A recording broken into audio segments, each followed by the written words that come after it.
What's your average bill? I've often said that I don't trust most industry statistics, but I usually continue by saying, but ask yourself, what if it is true?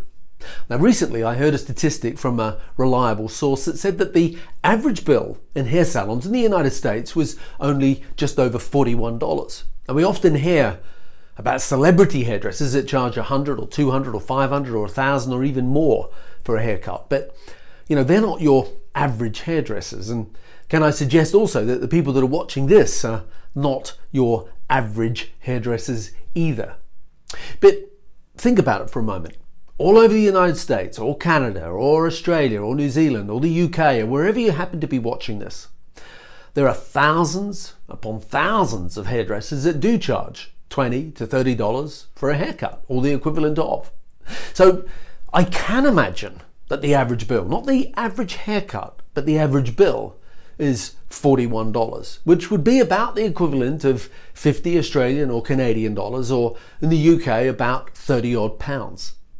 Now, if you're not sure about how to work out your average bill, it's the amount of money that you did over a certain time frame divided by the amount of clients that you did in the same time frame. And it includes every client, whether they're kids, whether they're men, whether they're colors, whether they're blow dries, whether they're women, whatever it is, it's everything.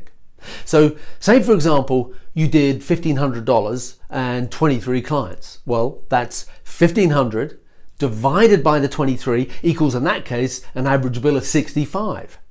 Now, let's use the US example. Let's assume that it's factual that the average bill is only $41. And then let's get wildly optimistic and say that the average hairdresser is doing 30 clients a week. And they're probably not, okay?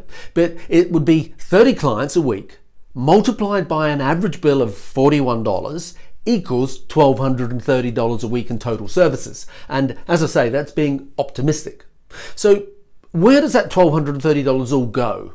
So let's use some other industry averages and say that half of that $1,230, so $615, is meant to go to cover the gross weekly wage of the employee who did the hair.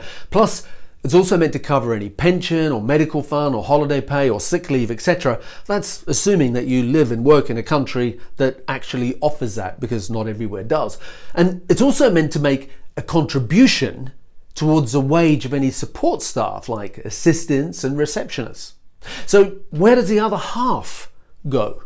Well, the other half is meant to cover things like the accountant, any advertising and promotion, bookkeeper, bank fees, cleaning, credit card fees, computer, couriers, donations, drinking water, electricity, IT support, insurance, coffee, tea, milk, sugar, laundry powder, any legal fees, any magazines, maintenance, cost of playing music in the salon, petty cash, postage, reference books, registration fees, staff training, education, stationery, telephone, internet service provider, towels, laundry, washing up, leasing for washing machine, dryers, that sort of thing. And it's also meant to pay the rent, and it's also meant to cover all product costs.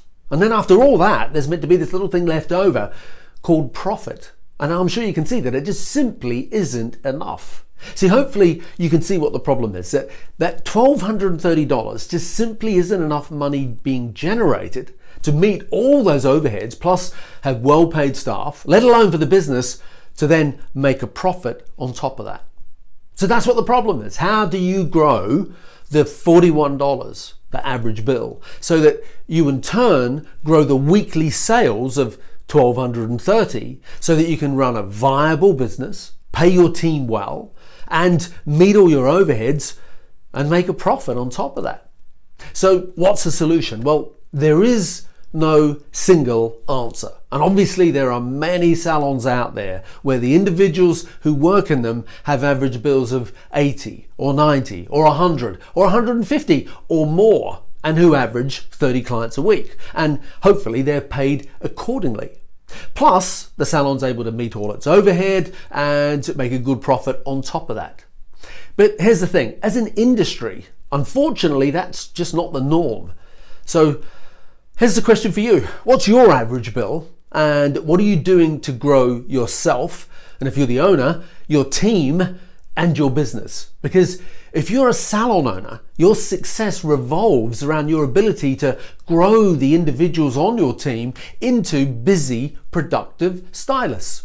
I call them super stylists because they're the people that refuse to be average. They take ownership of their productivity, and as a result, hopefully they're paid accordingly.